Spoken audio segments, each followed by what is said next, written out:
Welcome to Brightly Storytime. I'm Miss Linda. What would you do if you found a penguin at your door? There's no way that could happen. Penguins don't live where you live. But wait, that's exactly what happens in today's story, Lost and Found by Oliver Jeffers. Let's read it together to find out what happens. Once there was a boy who found a penguin at his door. The boy didn't know where it had come from, but it began to follow him everywhere. The penguin looked sad, and the boy thought it must be lost. So the boy decided to help the penguin find its way home. He checked in the Lost and Found office, but no one was missing a penguin. He asked some birds if they knew where the penguin came from, but they ignored him. Some birds are like that. The boy asked his duck, but the duck floated away. He didn't know either.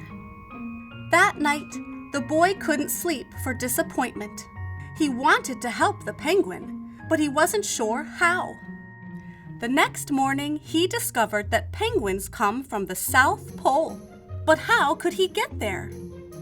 He ran down to the harbor and asked a big ship to take them to the South Pole. But his voice was much too small to be heard over the ship's horn. Together, the boy decided, he and the penguin would row to the South Pole. So the boy took his rowboat out and tested it for size and strength. He told stories to the penguin to help pass the time. Then they packed everything they would need and pushed the rowboat out to sea. They rowed south for many days and many nights. There was lots of time for stories, and the penguin listened to every one, so the boy would always tell another. They floated through good weather and bad, when the waves were as big as mountains, until finally they came to the South Pole. The boy was delighted, but the penguin said nothing. Suddenly, it looked sad again as the boy helped it out of the boat. Welcome to the South Pole. Then the boy said goodbye and floated away. When he looked back, the penguin was still there, but it looked sadder than ever. It felt strange for the boy to be on his own.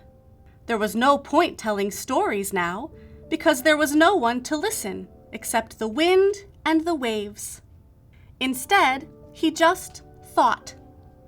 And the more he thought, the more he realized he had made a big mistake. The penguin hadn't been lost. It had just been lonely. Quickly, he turned the boat around and rowed back to the South Pole as fast as he could. At last, he reached the pole again. But where was the penguin?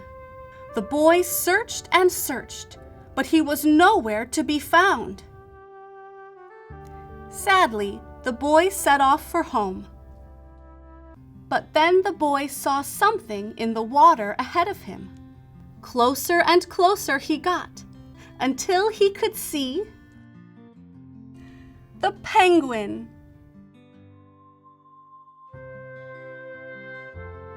And so the boy and his friend went home together, talking of wonderful things all the way.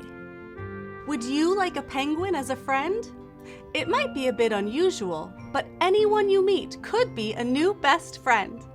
If you want to see more adventures of the boy and his penguin friend, be sure to check out the newest entry in the series, Where to Hide a Star. I hope you all keep reading and loving books. Subscribe to Brightly Storytime so we can read more stories together. Bye!